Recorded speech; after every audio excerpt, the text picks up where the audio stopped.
جن کا نام پیر حضرت شاہ المعروف سرکار زندہ پیر ہے، جو بانی گنگول شریف کے نام سے شہرت رکھتے ہیں۔ زندہ پیر 1912 میں پیر غلام رسول شاہ کے ہاں جنگل کھیل کوہاٹ میں پیدا ہوئے۔ آپ کے والد سلسلہ قادریہ کے مقتدر اولیاء اللہ میں سے ہیں۔ آپ کا سلسلہ طریقت حضرت اخوند صاحب سوات اڈے شریف سے ملتا ہے۔ ان کا مزار مبارک اجمیر شریف انڈیا میں ہے۔ قبلہ عالم خواجہ زندہ پیر سرکار شروع ہی سے دن کو روزہ اور رات کو قیام و عبادت اور ریاضت کے پابند تھے۔ اللہ تعالیٰ نے رشد و ہدایت آپ کو عطا فرمایا تو آغاز شعور ہی سے آپ کو تمام محاسن و مکارم بھی عطا کر دیے۔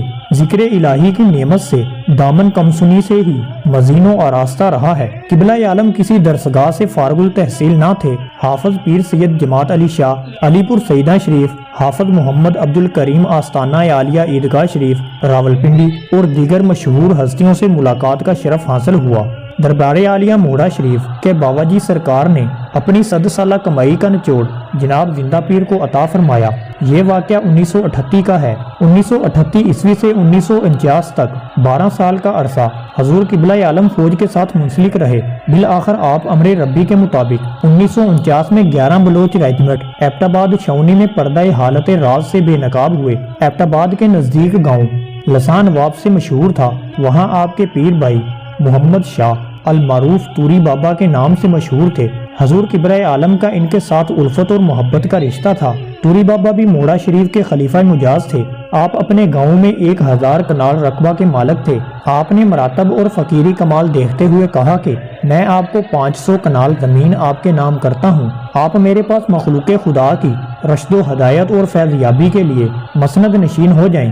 حضور قبلہ عالم 1952 میں پہلا حج ادا فرمانے کے لیے بذریعہ بحری جہاز ایبٹ آباد سے تشریف لے گئے۔ فریضہ حج کی ادائیگی کے بعد حضور قبلہ عالم زندہ پیر صاحب رحمۃ اللہ تعالی علیہ نے گنبد خضرا کے سامنے کھڑے ہو کر سید عالم صلی اللہ علیہ وآلہ وسلم کی بارگاہ میں درخواست پیش کی کہ میرے لیے کیا فرمان ہے۔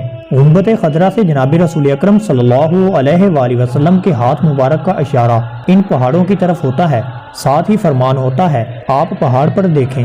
گنبد خضرا کے سامنے کھڑے ہوئے آپ حضور اکرم صلی اللہ علیہ وآلہ وسلم کے حکم سے ان پہاڑوں کی طرف دیکھتے ہیں۔ اللہ کریم نے درمیان میں سے سارے حجاب اور پردے ہٹا دیے۔ آپ گنبد خضرا کے سامنے کھڑے ہیں۔ پہاڑی کا وہ حصہ جو آپ کے حجرہ مقدس کے ساتھ ملحقہ اور پیوست ہے، اس پر آپ کا نام زندہ پیر اور دربار عالیہ گنگول شریف لکھا ہوا دیکھتے ہیں۔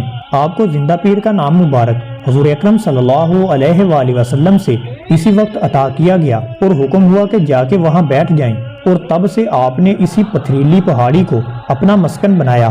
اور آپ کی سب سے بڑی کرامت دربار گنگول شریف کا قیام ہے۔ آپ نے کم و بیش 47 سال کے عرصے میں اپنی کمر کو زمین پر نہیں لگایا کہ دربار رسالت صلی اللہ علیہ وآلہ وسلم سے تو مجھے بیٹھنے کا حکم ملا ہے۔ اللہ اکبر کبیرہ۔ اور 1400 سال میں آپ دوسری شخصیت ہیں جنہیں دربار رسالت مآب صلی اللہ علیہ وآلہ وسلم سے براہ راست حکم ہوا کہ فلاں مقام پر تشریف لے جائیں، اور پہلے جنہیں یہ سعادت نصیب ہوئی خواجہ معین الدین چشتی اجمیر شریف والے ہیں۔ آپ نے اللہ تعالیٰ کے ذکر کی برکت سے اس وادی گنگول کو سرسبز بنا دیا۔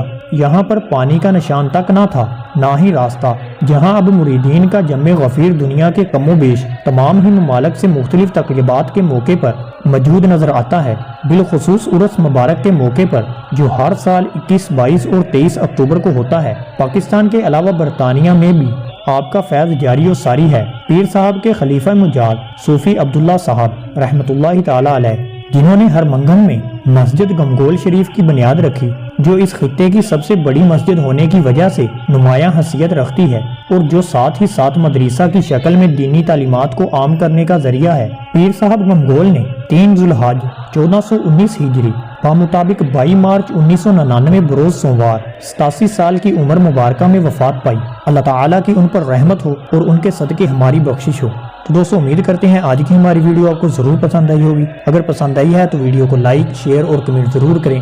ساتھ ہی ہمارے چینل کو سبسکرائب کر دیں اور بیل آئیکن کے بٹن کو دبا دیں تاکہ اس طرح کی نئی آنے والی ویڈیو آپ تک بر وقت پہنچ سکے۔ جزاک اللہ۔ السلام علیکم ورحمۃ اللہ وبرکاتہ۔